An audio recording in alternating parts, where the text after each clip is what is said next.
निवडणूक लढवलेली आहे, परंतु मला असं म्हणजे ह्या 15 दिवसात असं एकदाही वाटलं नाही की मी दुसऱ्या प्रभागाकडून आणलेली बाहेरची उमेदवार आहे. कारण एवढंच सगळेजण माझ्या पाठीशी, अण्णा तर होतेच आणि अण्णाने तर मला म्हणजे कशाचाच काय त्रास नव्हता, फक्त तुम्ही प्रचाराचं बघा एवढा शब्द टाकला होता. मी माझ्या मनापासून पूर्ण 8-10 दिवस प्रचार केलेला आहे आणि मतदारांचं म्हणजे एवढा प्रतिसाद होता, त्याच्यावरून कळत होतं की नक्की आपला विजय. मात्र काल 4 दिवस झालं घरी घरी बोलून गुलाब लावलेला आहे त्यांनी. आणि सगळ्यांनी मला म्हणजे मी एक लाडकी बहीणच अण्णाची मोठी आणि सगळ्यांची ह्या प्रभागातली झालेली आहे.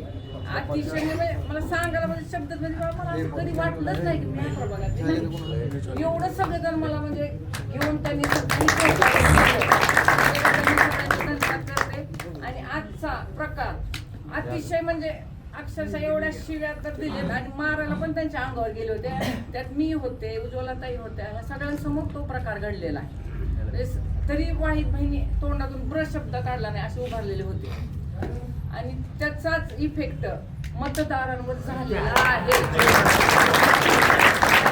आणि त्यांनी जी मॉबिंग करून जसं काय मोर्चा काढलाय असं जबरदस्तीनं वडर वस्तीत जाऊन असा घोळका घेऊन जसं काय जत्रा काढली असं मतदार आणत होते. पण त्या मतदारांच्या चेहऱ्यावर दिसत होतं की यांनी आम्हाला दबाव टाकलाय, पण आज जाऊन त्यांनी बरोबर आपल्याला मत टाकलेली गॅरंटी नाही. बोलत होते, डोळ्यांनी इशारा करत होते, हाताने करत होते, तर आपला विजय नक्की आहे. फक्त 21 तारखेपर्यंत कोणीही आपण अतिशयोक्ती करायची नाही, आपण त्यांना असं दाखवून द्यायचं नाही काय, आपण शांत बसा आणि आपल्या विजयाचे फटाके 21 तारखेलाच वाजावे. आणि मला सुद्धा एक लेडीज असून मला आतमध्ये थोडंसं वाटत होते की ती मला दबाव आणण्याचा प्रयत्न करत होते, पण मी काय कुणाच्या बापाला घाबरत त्यांनी बघितलेलं आहे.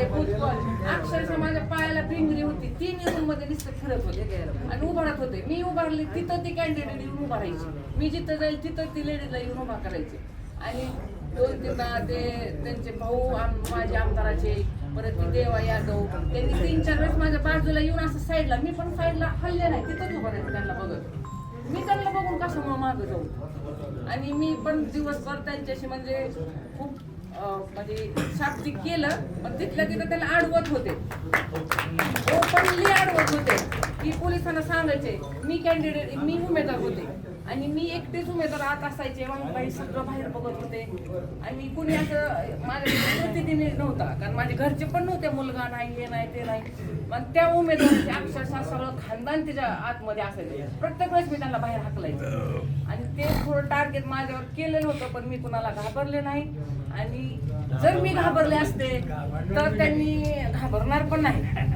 लढवणं हे महत्वाचं आहे. कोणती युद्ध निवडणूक लढणं महत्वाचं आहे. हार किंवा जिंकणं नाण्याच्या 2 बाजू आहेत, त्याच्यावर मी काही त्याला घाबरत नाही. आणि मी जिंकून आलेले आहे. मला माहित आहे प्रभाग 6 मधून सगळ्यांनी मला आता माझं एक माहेर आणखी झालं इथं एक. आणि सगळ्यांचे परत आभार मानते. फक्त 21 तारखेपर्यंत सगळ्यांनी